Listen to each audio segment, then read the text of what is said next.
It's time for the View in Your Mirror podcast. I'm Katie Harms, and along with Lisa Rubin, we help you check in and curate the best possible you and the best view in your mirror. We share tips, tricks, and strategies from our 35 plus years in our respective industries. We talk about your day from morning to night and everything in between. We share our uniqueness, relish in our shared experiences. Along the way, we share conversation with fabulous people who give us their own thought-provoking insights. So come along as we help you hone the best view in your mirror. Lisa. Good morning, Katie. Oh, good morning. So I was thinking about our love affair with Rustica, our fabulous sponsor. And the last time I was there, I noticed some things that I think is important to talk about, but I also had a different drink that was so good. It was so good. It was a treat. I had a salted maple latte with a little bit of sea salt. It was just delicious. And I had a decaf. And I'm telling you, I don't think it lost any of its oomph. I might have to try that one. That sounds good. Very, very delicious. Very delicious. It's definitely treaty. I mean, like, it's sweet, which I loved. I had it late in the morning and it was just perfect. And I took some bittersweet chocolate cookies. I bought a 6-pack and I was a hit with my granddaughters. Oh, I'm sure. As well as my daughter, I must say. That was my last experience with Rustica. Now, that sounds delish. Some of the things I noticed, they have great lunch choices. They also have, I was thinking, okay, why wouldn't you want to go in when you're in there? And I didn't do this, but I thought about it afterwards. My gosh, I should have bought some gift cards to keep with me. There's just times where you need a gift card, that it would be nice to give somebody a gift card, you know? And so easy to buy a gift card, think about it. But also, if you're having a meeting, if you're planning a meeting, think about Rustica. Their pastries are incredible. They do the big box of coffee, so you can have delicious Rustica coffee at a meeting. And you can order ahead for pickup. Rustica, Minneapolis on West Lake Street, right by Bdemac Sky, and Southdale, which is outside of Southdale. So parking in both of these locations is pretty incredible. Very easy. So I know you have been out of town, so it's harder for you to get your Rustica fix. Maybe I'll have to just box up some cookies and send them your way. Well, that would be fun to get in the mail. Wouldn't it? Okay. I won't do a gift certificate because then you'd have to wait to use it when you came back. So we'll see. I might send you something one of these days. Sounds delish. All right. Well, we have got a fabulous guest coming up. We have Emily Pearl from Lumberg Design, which is an architectural firm in San Francisco. And what I think is fun is I love how our guests come to us. They just come in all sorts of fun ways. Do you want to talk about how Emily came to us? Well, I happened to be at dinner, a business dinner with my husband, and she was there with her husband. We just started talking and she's like, oh my God. And then they all get excited about what I do and want to hear about it. And I said, but I have a podcast. And she started talking about herself. I said, I think I want you on our podcast. And one thing led to another, and here she is. And she really looks fun. I'm excited to talk to her. Lumberg Design, they work in commercial and residential. They do architecture and fabrication. She is trained. She's a Harvard-trained, Harvard, Dartmouth, Rhode Island School of Design, and she trained in Tokyo. So she has this really great aesthetic looking through their website that's been very fun to see. And she's really into material qualities and assemblies. So she's a sculptor. She has a interesting dedication to craft making and building community. And she was going to go into surgical medicine and ended up as an architect, right? And they've done a variety of buildings and spaces, private residences, wineries, restaurants, bars, corporate headquarters, and sacred spaces. So I, of course, want to talk about the function of spaces all the time, right? But I really love the aesthetics, and I've kind of got lost in their website on some of the projects. So really, really fun. Recently, the world's largest sauna. How's that for a project we need to talk about? Yeah, definitely. And I also like when you look at the website, we have to talk about one special member on staff, the dog. We do. They have a dog staff. Yes. And why wouldn't you? I mean, like, I'm surprised more people don't do that. Well, maybe people do, but they just don't put it on their website. Well, our friend Cass's daughter, Alexandra, has a new business doing vinyl pressing of records. I'm blanking on the name of it right now, and I didn't think I was going to talk about this, but they have named their dog the CEO. So I guess it's not unheard of. And, well, we might be seeing more of that as we go. It- but I'll look forward to talking to her. I think there's something going on in the world in terms of space. I really do. I think, and maybe it's because the world is full of uncertainty for people right now. We don't talk politics, but we're in a shift, right? There's just so many shifts going on in all sorts of things. And maybe it's our clientele that we're talking to, or maybe it's the type of clients that I'm seeing who are transitioning from one space to another, who are helping their parents transition from one space to another.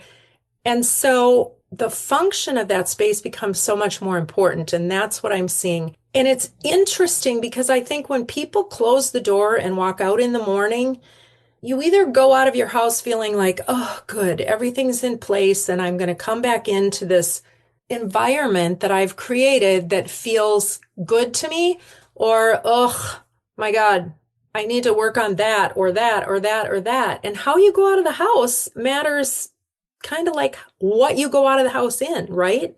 Exactly.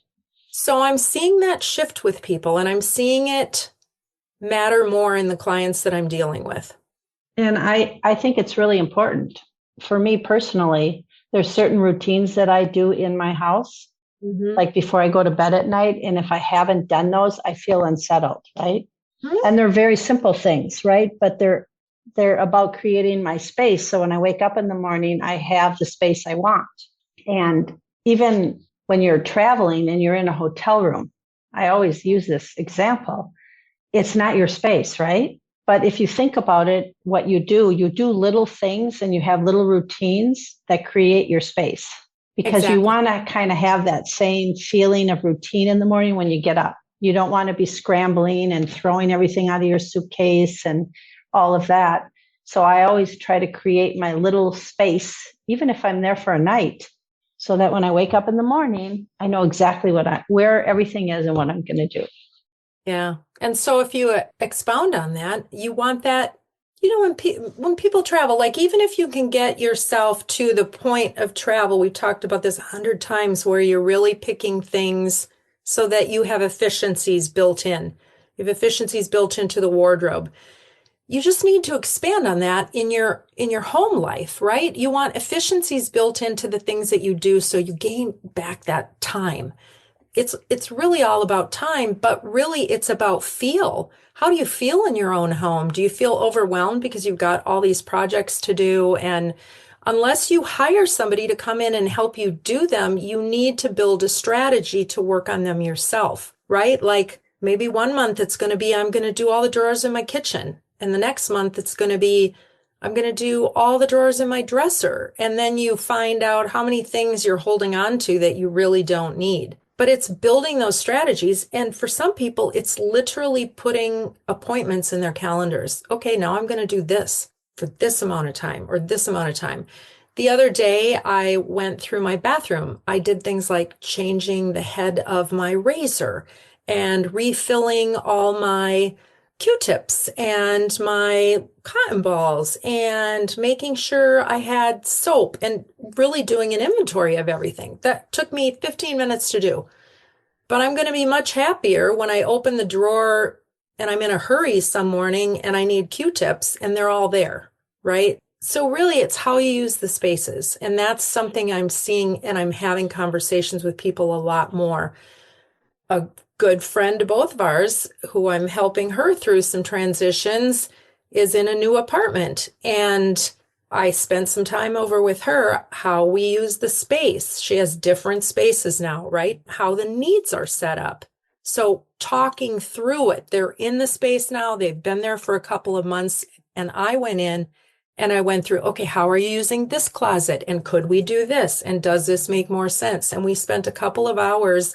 And her husband came home that night and had his own space to put his things away. And it functions better. We didn't spend a dime on product. We didn't buy a bin. We just moved things around and worked with what they had, and it made more sense.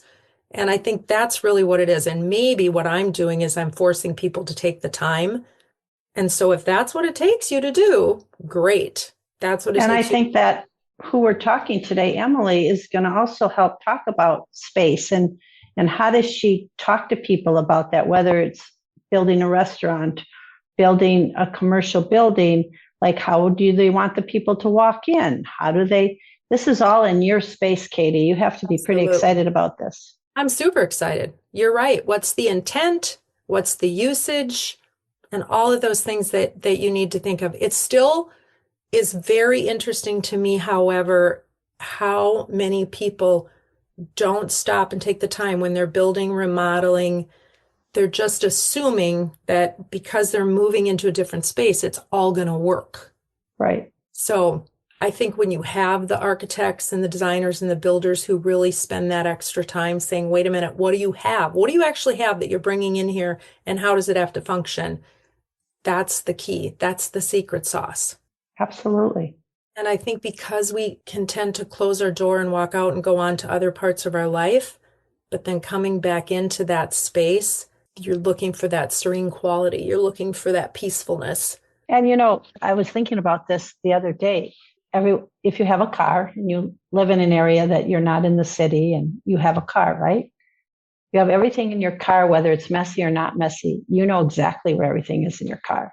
Okay. Well, now you get a rental car, which I've been doing a lot lately. And we get in that rental car and I don't have all my stuff. Like I don't have my places. I don't have where am I going to put my gloves? Where am I going to put my sunglasses? Where am I going to put the charger? Where is the charger thing? Da, da, da, da, da, da, da. And it takes a while when you drive away in a rental car to get yourself settled in to then maybe enjoy the ride, right? Yeah, So it's the same for that too.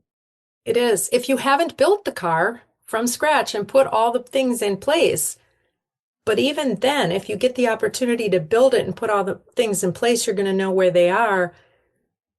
But when it comes to a home, are you really, I mean, I go back to the example I gave when our daughter was doing a remodel on her kitchen and I worked on the plans for the kitchen and I gave her the plans and I said, I need you to take these plans and literally place everything that you have that you know you use in drawers, in cabinets to make sure this feels right to you and to really put it in your mind. So is this where all the knives are going to go in this drawer? Is this where they wanted all of their plates and cups and bowls in a drawer so that the kids could easily get at them? And so we arranged that. So then what's going to go in the cabinet above where you normally put the plates and cups and whatnot? So really thinking through, and are we missing anything? Is there anything left over? Like, where are we going with the big appliances? Because you don't want a lot of things sitting out on your countertop. So these are all really intricate discussions that you have that you might want to have, particularly when you're doing remodeling, as opposed to, yeah, that looks good. Yeah, that's a really pretty rendering. Yeah, I think everything's going to fit in there, and not knowing. That's why they need you, Katie. They need me or they need someone. They need to think through this for sure. Yeah. Thank you. Because a lot of people don't think about it. No, that's really it. That's just the thinking. So we're giving people the thoughts, right? That's why we do what we do, and that's why we love doing what we do. So it'll be exciting to talk to Emily. Let's welcome her to the podcast. Hey, Emily. Emily Pearl, welcome to the podcast. Hi, so wonderful to be here with you both. We're so excited to have you, and having gone through and really just enjoyed the website so much.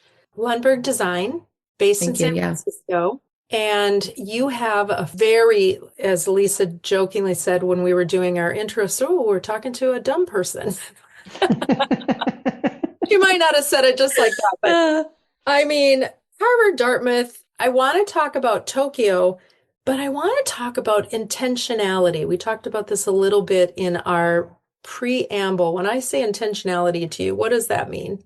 I think in order to move forward in general with intentionality, it in a productive way, not that it's all about being productive and achieving things or, I think having a strong sense of intuition is dovetailed very much with intentionality. If you're listening to what your gut instinct is telling you and making decisions sort of based on your internal compass, I think your success at being intentional is stronger. 100% agree with that. Yeah. So, because obviously you've had to listen to your gut when you were thinking you were going to go into medicine. Mhm. Yeah, I think that it is so important to kind of let your subconscious do its thing. I do think listening to your gut is incredibly important, but it's not necessarily telling you to make rash decisions or quick decisions by any stretch. It's sort of about, like, I always call it like marinating. I just sort of like take an input, a thought or an idea or something I've spoken with someone else about, and I kind of like put it in the back of my brain and I let it do its thing. You sort of are softly testing the idea. And yeah, I think having, it helps you with your values alignment as you make decisions moving forward in your life. How do you transition that into working with clients who come to you to work on a project? So we are so fortunate in that we get to work on a large variety of different types of work from, private residential, which is the bulk of our practice, but also restaurants and bars and wineries and offices for VC and tech, SF's bus shelters. So the clientele is very different, but we work directly with the clients at a very early stage. And I like to talk to them at our very first meeting often about what their goals are for the project and let them think about it and revisit that question over and over, especially during the early kind of design phases, to make sure that we are hitting their target, and not only hitting sort of their target, but showing them something that they didn't even know that they wanted yet, which is the real fun part of doing the design work. Bringing in your expertise and ideas to show people like a new way to achieve one of their goals through a building project. Can you give me something that comes to mind? Like, in this project, we did this. Think about that for a minute. If there's nothing that comes to mind, but I love that. And of course, because I'm so function minded, does that come into play for you at all? Oh, the function of the Yes. design, of course. Well, to answer that question first, if the project or the design solution, right, I'll say that as a broader term, building or otherwise, if it doesn't function, what's the point, right? It has to function because that's what we're in the business of doing. In addition to making spaces that are incredible and endure beyond ourselves. So the function of architecture is really what separates architecture from sculpture. That's one thing to I think like about. that. Yeah. And do you find that from the time you started in this industry to now, do you find that you've had to learn how to be a different kind of listener to people when you have that meeting? Like the cues or the words that they give you help you kind of go for the next step? I don't know if it's necessarily a different type of listener, but it does over the years of practice, especially in the type of industry that I am in as an architect, but also in the typology of the work that we do and the type of clients that we have, which again is all very, very personal, direct client relationships. Over years of doing it, it really hones your ability to listen to sort of what's not being said. It's not only listening with your ears, but also with your eyes as you meet in person. We like to bring our clients into our studio and fabrication shop in Dogpatch in San Francisco. And especially when there's a dynamic, maybe between a couple, there's a lot that can be read in the room that maybe isn't being vocalized. So it's really about, paying attention to all of those small moments, having a high EQ, I think, and learning to ask the question, like the question behind the question. You answered that very well. You answered that very well, because I was wondering how that works. Yeah, you wear a lot of hats as the architect, and especially again in this type of client designer relationship. You get to know your clients really well, which is an incredible thing and such a privilege, actually. We like to say, a residential project is typically composed of sort of all the same pieces, right? If you list them out on a piece of paper, right? There's bedrooms and there's bathrooms and there's a kitchen, maybe a wet bar, and then there's a living room, etc. But when you're working with clients on their bespoke homes, whether it's a remodel or a ground up project, it will be always different. because it's driven by the client and their needs and their desires, sprinkled in with a little bit of our magic and our ability to think about new ways to use materials and space that maybe they haven't thought of yet. It makes for an incredible relationship and honestly great friendship if everything all goes well. I always like to say that at the end of the day, the real design project, because architecture at the end of the day is all about people, the community that builds and designs the project and the people that inhabit the building. Yeah, that's phenomenal. And I think we three share that. It's an intimate relationship that we have with our clients because they're opening up parts of themselves that is not their public persona. It's not even, it's those little tiny details that you're working with. As Lisa always says, look, we all think the same. We have a lot of fundamental same needs, desires, wants. And as you just said, Emily, kind of the same thing, but how it's used, what they're choosing, they're unique in those particular needs. It's really remarkable. And that's the secret sauce, right? If you can hone in on that and listen intently and produce something that's unique to them. Absolutely. It's part of our the great privilege of the work, getting to do the work that we do. And then I have to tell you too, it's really fun. It's really fun because, nothing's ever the same. Yep. Which I'm a big fan of. I mean, part of the reason I love being an architect is that you're never done learning. As sort of trite and kind of Pollyanna-ish as that sounds, I really value that part of my profession. And it also makes it a great profession for young people because they always can bring something new to the table. What are you seeing of women coming into the industry? More. I'm seeing more, which is good, but not enough as usual. I don't remember the current stats, but I remember when I was in grad school, which seems like eons ago at this point, I think it was something like 12% or so, certainly under 20% of registered architects in America were women, even though more than 50% of the student body and graduate degrees were women. So there's a huge cliff there. I think the lifestyle of an architect can be quite demanding, but I also think part of the reason that's the case is that the infrastructure was sort of built not by women necessarily. So I'm a big proponent of supporting women in the building industry, full stop, from designers to builders, lighting designers, landscape architects, structural engineers, and propelling sort of our efforts forward, developing an old girls club, if you will. I love that. I would love to be a member. Yeah, well, we'll work on it. Let's do it. Let's expand. I've thought about, I should have gone into architecture. That word that I hate is should, but I wish I would have gone into architecture, which I probably would have missed out on some other things along the way, but having that knowledge, but it is so intuitive to me for women to go into architecture. When you look at a lot of how the decisions are being made and who's making those decisions. And I remember going through building processes myself long ago. And Lisa, you've gone through the building process. And I remember asking the builder once, well, why are we doing it that way? Well, that's just the way that we do it. Well, wait a minute. That doesn't work. Yeah, let's interrogate that a little bit. Yes, let's go further. And I did, and probably drove him completely batty. But really, in every project that I do, it's like, wait, how is this? How are we going to I want to walk through this. I've said once to a builder, my superpower is to be able to walk through a project in 3D and know where things are going to go and how to get. Now you can do that with, AI glasses and all of that, right? But this was before that. And his response to me was, well, my superpower is bringing a project in on time and on budget. And I'm like, of course you're talking about numbers. Like we can achieve both, right? Yes, agree. I mean, everyone's playing to their strengths there. Right. All those things are important, right? That is the challenge of building. There's so many facets to consider, and no one person is ever in charge or not in charge, but no one person is ever like the sole person to get like credit for a project. It's such a collaborative experience, which I adore so much. It dovetails right into what I was saying before about learning, because everyone has something to teach and learn.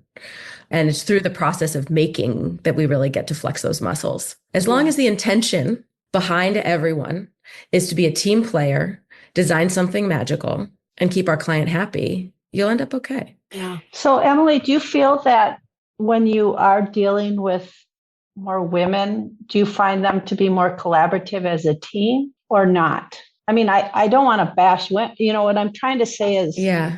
generally I you're probably on a team with more men than women. So That's true. In general, when you think about the collective team between architect, client, builder, subconsultants, engineers, all of that, yeah, I think if you like listed the name, you would see that. We're working to make a dent in that, so there's at least a little bit more parity there. Not for parity's sake, it's just that I think that everyone has a gift or two to bring to a project into the world, and I do find that women tend to be quite collaborative. There are plenty of men who are incredibly collaborative too. But I think that there's sort of an innate desire to work together in a more productive way and really listen to what you're bringing to the table for the project. And I think too, what's the needle is having to move from well, this is the way we always did it, or this is the efficient way. I think there is just a natural tendency in most builders that I've met to keep an eye on the bottom line and all of that. That doesn't make them bad people. They just haven't added in, well, and what's the return on investment, right? Mm-hmm. So as that return on investment shifts, because we're kind of demanding it to shift, they're just doing what they've always done because it's been effective.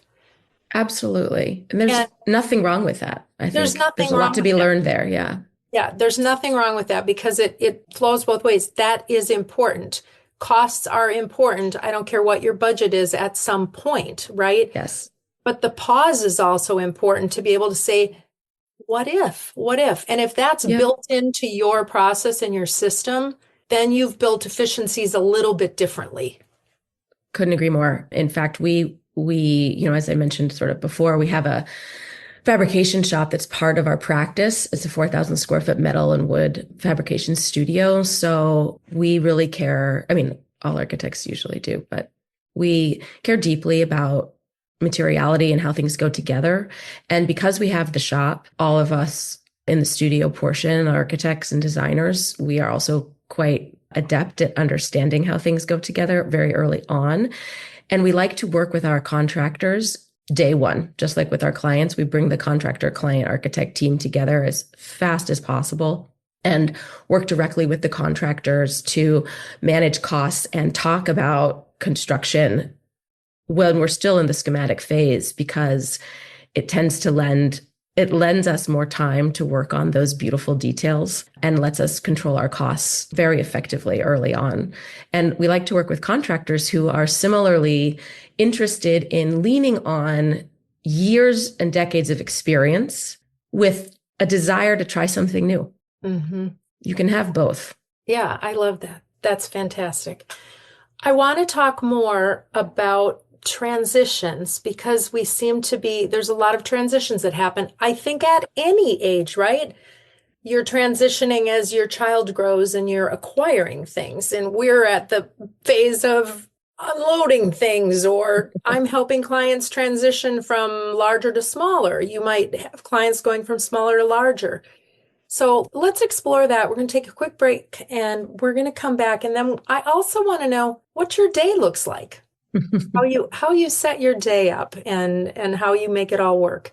We'll be back. You are invited to make your way to a beautifully inventive and delightful store in the Galleria called Sweet Ivy. Becky Leffler's inspiration for the store comes from her vacations in Marco Island, where she relished in the sensory delights, intoxicating aromas, vivid colors, and exquisite products in the local gift shops. She has gone on to curate a beautiful selection of apparel, shoes, accessories, and gifts born of her love for unique products and her unwavering belief in her vision, brought to life and cared for by a fabulous staff. Feminine, chic, pieces that will elevate and stay in your wardrobe for years to come. Brands like Tyler Bow from Rhode Island, Spartina 449, and Magic Pants by Lise. Not to be forgotten is Littles by Sweet Ivy, their predominantly children's store and home to Barefoot Dreams, which you need to experience. Give yourself the gift of this store in the Galleria. Shop Sweet Ivy. ShopSweetIvy.com. We're back. And one thing we have to hit on, because we talked about it, we learned in the break of some sad news in your office. passing of your dear pup? Oh, Curly. Yeah. We've always had dogs in the office. It's a great joy. I grew up with dogs. We don't, my family, we don't have one yet, but in the future, we hope to. So I get to hang out with the pups 5 days a week, which is great. We're back in the studio full time. I'm a big believer in in-person work, especially in the creative industry. I mean, we are in the business of tactile space. So I'm putting value on the spaces that you live and work in matter. So can't imagine not being in the studio. We do have a new dog. His name is Ruli. He's very cute. He's under a year and he is like a 70, soon to probably be 90 pound, Australian sheepdog / something else mix. He's learning his ways with us. He's the fluffiest dog we've had in a very long time, maybe ever. Well, and I imagine you're probably waiting a little bit until he's old enough to sit still for a headshot.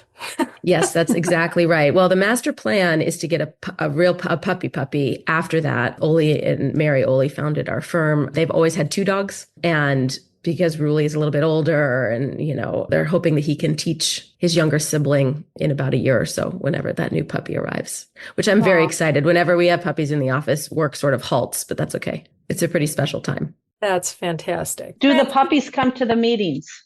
It depends on how much you want to get done. Great question. Well, lots of transitions going on in that way, which brings us to talking about constant transitions, right? It's kind of really what you do. You're working with people who are in some form of transition. So what are you seeing happening a lot? It's a good question. Certainly there's been a move, and I'm speaking from sort of an urban dweller here in San Francisco where I live and work. But during COVID, people started, buying property, whether it be land or existing buildings or existing condos, et cetera, outside of California as a place to escape. And that has sort of spurred an interest in development outside of San Francisco. And then what I've also been seeing recently, and this is probably related to sort of my immediate peer group here in the city, are people who have chosen to stay in the city as their families grow, whether in number or in sort of size of the physical beings as their kids grow up. Doing a side-by-side comparison between, buying a property that maybe has a little more square footage, or, certainly there's the shiny coin of a new project that is already complete where they don't have to do any work. There's an opportunity cost there versus renovating the space that they have already. And I can't tell you how many times I've, walked through houses that are being considered and people's homes that they've lived in that I know very well even. And we talk about how might we consider both opportunities and how might we renovate your current space to make that work for the next 10 years of your family's life. And especially for those people who are really intent on staying in the city, which, we are as well. And I love that. I'm seeing a lot more people willing to take on the, considerable effort to do a renovation of their home to make it, adapted and work for their current and kind of more immediate future needs than necessarily buying something new, particularly if buying something new means they have to move to a new neighborhood or a new part of the Bay Area that they're less interested in living in. So it's a great fun thing to get to work with people that you know really well, because as we were talking about before, about those intimate sort of conversations, when you really know a couple already because they're your friends, it makes that process move forward much faster. Yeah. And don't you think, I don't know about you too, at least I know this has happened for you because you and I became friends, but so many of my clients I either become friends with after we've worked together, or they would be the type of, if our lives were anywhere close to in the same, we would be friends. 100%.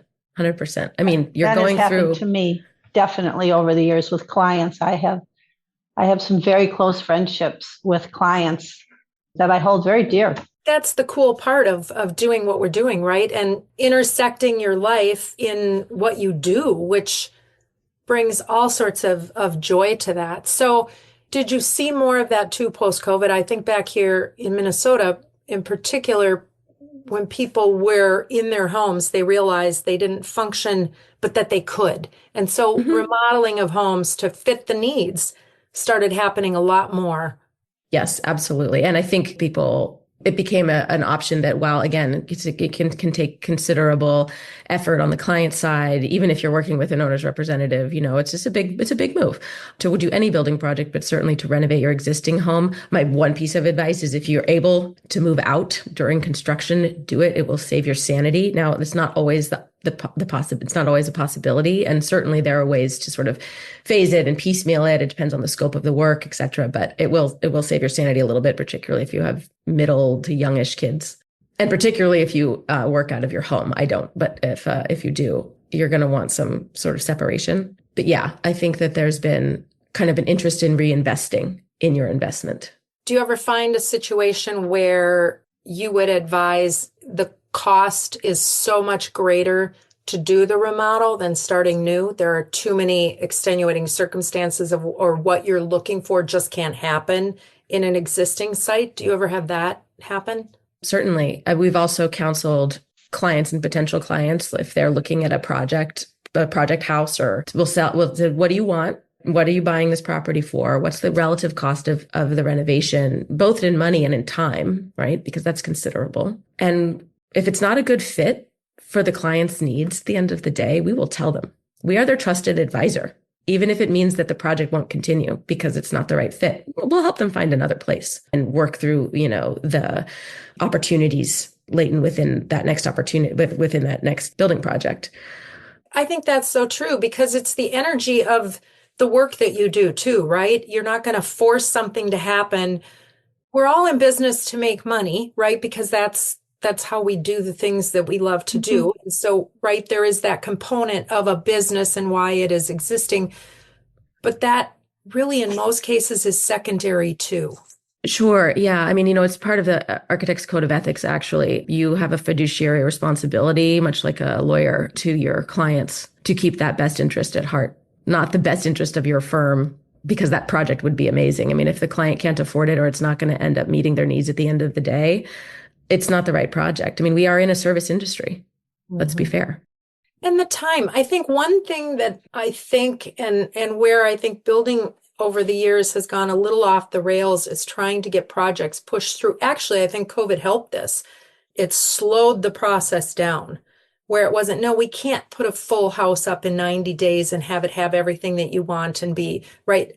And that's not sustainable for people, for subcontractors, for all the partners who are working in it, to say, you've got to be there between this window and something happens that causes that to move back. And then they're trying to flex their schedule and fit it in. And then it's just chaos. So I think having those real conversations of what it's actually going to take to do a project is so important.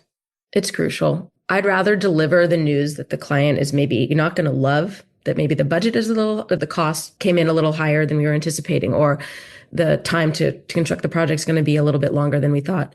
I'd rather deliver that news early and work through a solution than not deliver it immediately. I mean, it's not an option in my mind. We have to all work together to get to the end goal, which is a happy client and a beautiful project that we're all proud of. And withholding that information or pretending that you'll just solve it later is a fool's errand.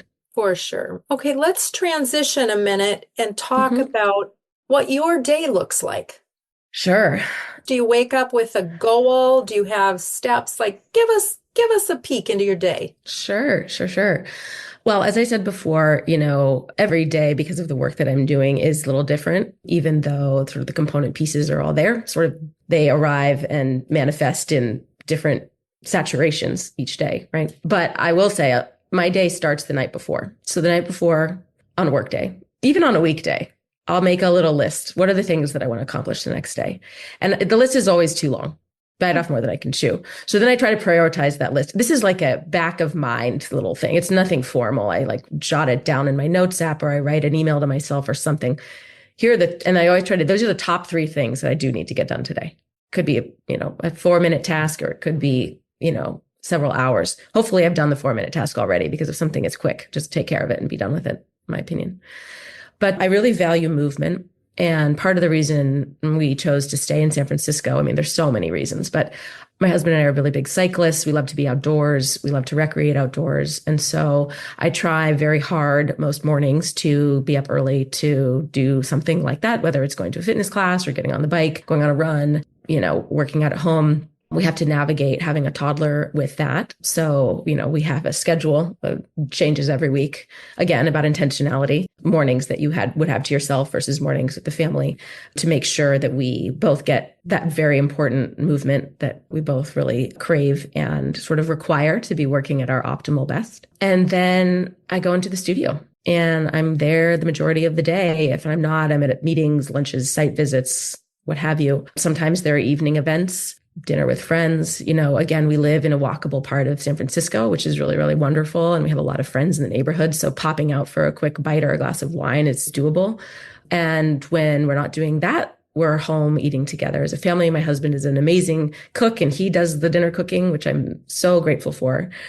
And we make sure to spend time together as a family. We connect with our daughter in the morning and we, all have dinner together in the evenings as much as possible, which is super crucial, important to me and to him, which I am so thankful that we're able to make work. And we both work a little bit after dinner too, I got to say, because the daytime things sort of take up time. And those are moments where you have to be present for whatever is happening in front of you, whether it's at the home front or work front. So there's always a little bit of work being done after dinner. Try not to stay up too late. Probably don't unwind enough. Make my list and start over. Where do you see yourself in 10 years? In 10 years, I see myself here in this house, in this practice, hopefully hired by then many incredible new staff members, at least 50% women. I hope to get back to doing the type of exploratory vacation that we did before having children. I miss those, this time bringing them along. We used to do sort of vacations where you're at the end of the earth where no one looks like you or speaks English. And those are my favorite. They're tricky, certainly challenging to do with young family members. And by 10 years from now, I hope to be doing things like that recreationally with our family to expose and explore new things. Love that. What's the wildest project you've ever worked on? That is an interesting question. I would say one of the most fun, wild in that it's a residential project, but it's really a home that's a hotel, kind of boutique hotel in a way. We do a lot of homes that are actually masquerading as something else. This was a big ground up project down on the California coast. And what was wild about it is the clients were actually 4 families. So talk about getting to understand the needs and desires of everyone and needing to harmonize all of that, both function and aesthetics. 3-story ground up project right on the coast of California, needed to operate both as a retreat for 1 or 2 of the partners or a family of 4 to giant corporate parties, and have to feel good and function in both use cases and everything else in between. So that was wild from sort of a programming standpoint, because it had the pieces of a house, but they manifested in different concentrations according to what the clients really needed. Oh, and by the way, we had to deal with coastal commission. It was a Native American burial ground. There was a natural protected habitat, all these constraints. And it made for one of the most, it is the most incredible site. And the architecture, even at the scale of this home, was still subservient to nature, which is not hard to do when you're right there on the Pacific Ocean with all its grandeur. And it managed to make it through everything okay? Wasn't down by LA? No, yeah, thank you. Yeah, no, it wasn't that far south. Good. It sounds amazing. And on your website, there are things like a hot sauce collection and a very large sauna. Talk about that project, because that's kind of fun, and the most recent that you got press on. Oh yeah, so fun. So the sauna is for a client called Alchemy. And they approached us several years ago to renovate an old warehouse in the center of San Francisco and turn it into an urban bathhouse, more European style, so mixed genders, bathing suits, yoga, and private treatment rooms, and then a whole ground floor level of, different pools and ice baths and steam rooms, et cetera, outdoor garden. And while that particular project didn't move forward, COVID sort of didn't help that process. Anne, who is running the project and is really the force behind Alchemy, decided to move forward with just the renovation, complete redo of the lowest level, which has access to this really incredible secret garden in the middle of the city out of the back doors on the lowest level. And so we began as sort of a proof of concept by building the sauna, which is a 24-person standalone cylindrical sauna in that backyard, complete with outdoor showers, plunge pools. We're putting in a hot tub outside now and a greenhouse, and then all of the support on the interior of that lowest level for showers and bathrooms, et cetera. And so even though the grander project isn't moving forward in the way we had imagined, again, we did the design work, we got the cost, it didn't make sense, couldn't get the raise, found a new way to pivot to move forward and still bring this incredible vision to life. And it's becoming really successful. And certainly this proof of concept is playing out quite well. And there are ways to sort of take this effort and vision and transplant it to a different site, right? Yes, the beauty I love of design. that. Yes. Yeah. That's great. That as you were talking about it, I'm like, oh, this has legs. Absolutely. Not even just in California, certainly. I mean, Right. we'll see how things transpire, but if anyone can do it, Anne can. And together, us working together it's a force. So stay tuned. So Emily, what do you think your superpower is? I think if you distill it all down, this has nothing to do with design, like active design, having the skills and talent as a designer.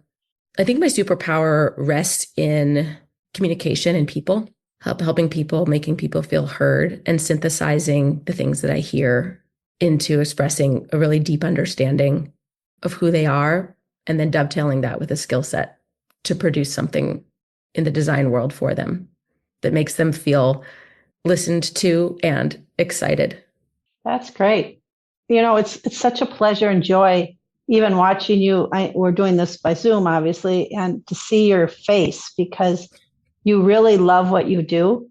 And you figured that out at a very young age. And I figured out what I love to do at a very young age. And I've been doing it for 40 years. And I still love what I do. Someone yesterday, a stranger who I started having a conversation with, said, when are you going to stop working? And I'm like, I don't know. Never. I haven't even thought about it. I haven't even thought really about work. It's not even It's work. not. I mean, it's not work. So, but I can see that in you. Yeah. And it's really, really a joy to see. Thank you. So. I feel very fortunate for that. It was a lot about following intuition, letting things marinate, taking the risk, and operating sometimes on the very knife's edge of discomfort, sort of doing the thing that feels a little impossible. Easier said than done when, it's much easier when you're younger, of course, and you're working a little bit more independently and autonomously. Yeah, but don't lose that. I think that's part of the equation that's important. Yeah, definitely don't lose that because I still am working on that. Yeah. It's a constant effort, right? I mean, in a joyful way. Mm-hmm. Yeah. And it keeps things fresh. Yes. So well, important. Thank you so much. If people want to get a hold of you, Emily, how do they do that? Feel free to take a look at our website. Lundberg Design is the name of the company. And you can also email me directly. It's Emily, EMILY at lundbergdesign.com. Happy to chat with anyone via phone or email anytime. We're, again, very one-on-one, hands-on, high-touch, personal design firm. So I look forward to meeting anyone who's interested in chatting. Fantastic. Thank you. Thank you. Now, let's quickly touch on your nonprofit. You picked Boys and Girls Club. You're involved in San Francisco, but as we know, Boys and Girls Club are everywhere, right? I think it's just bgca.org, and you can get all sorts of information. But what drew you there? So my husband and I have been involved in sort of the efforts of Boys and Girls Club for almost a decade now. My husband is on the board, actually. And, we really care about giving back to the city, specifically where we live and work, but also want to be able to support youth who maybe have not been, granted a certain station in life, outside of their own abilities. It's important for us to give and support these young people who have all the gifts to share, but maybe they don't have an outlet to do it. And one of the things that is quite important to us is the efforts that the Boys and Girls Club make to send kids to summer camp up in Mendocino. Again, this is for the SF chapter. Summer camp was a pivotal part of my life, not the same summer camp, but the same idea about sort of translating your experience in your day-to-day. In San Francisco, it's the urban environment, quite different than the Redwoods, a couple hours north. Working on building community leadership and teamwork out in nature.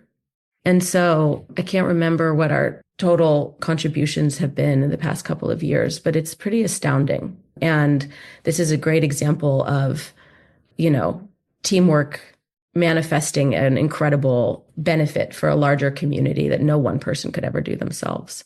Thank you for that. And I think that organization has been doing such incredible work all over, and they have the systems down. So you know that your donations are really going to help. Yes, they're a well-oiled machine with a very high percentage of the donations going towards the actual cause, which is quite important. Exactly. Emily, thank you so much. I want to come to San Francisco and hang out in your studio. Please visit. Please visit. We'd love to have you, show you around. The building that we're in is pretty phenomenal, and we are able to sort of transform it in the ways that we need, which has been really, really quite fun. I'm going to put it on my wish list of places to get to and things to do. So thank you for that. And thank you for your time and just your insight. Really, you are phenomenal. It's been an absolute pleasure. Thanks. Thank you, Lisa. Thank you, Katie. Thank you for having a random conversation with a stranger in a restaurant. I know, that's so not like me. That's more you, Katie. I know, but look at you. Look at you. But let's go back to what she said. It's when your gut is telling you about something. That's very The older I get, the more I do that. And I just was like, we hadn't even talked for more than 30 minutes, but something just told me I need to connect with her because in another hour, I'll never see her again. Well, bravo to you and your gut. I know. Well, I think all the things we've talked about and really at whatever age, thinking about transitions is they're not happening just in our 50s and 60s. They truly do happen all the time. Some of them just kind of organically happen. Others you have to think more about. So this was really wonderful. And especially this space, obviously, I love it. So thank you. Thank you again for that. I'm really, truly grateful for this podcast, for the time that we spend. I'm grateful for all the people we come across. If you want to get a hold of us, we are on LinkedIn. We are on Facebook. We're on Instagram. And we also have a website, theviewinyourmirror.com. Lisa, what we want everyone who listens to our show and that we come in contact with is to know that they are their best version of themselves. And they are so important to those who are in their sphere, those they come in contact with. And so it is our joy to help them be the best version of themselves. If they get just one little nugget of that when they listen to us, then we've done our job. Exactly, Katie. So until next time, look in that mirror and tell yourself you are the best you and you are the only you. So celebrate that.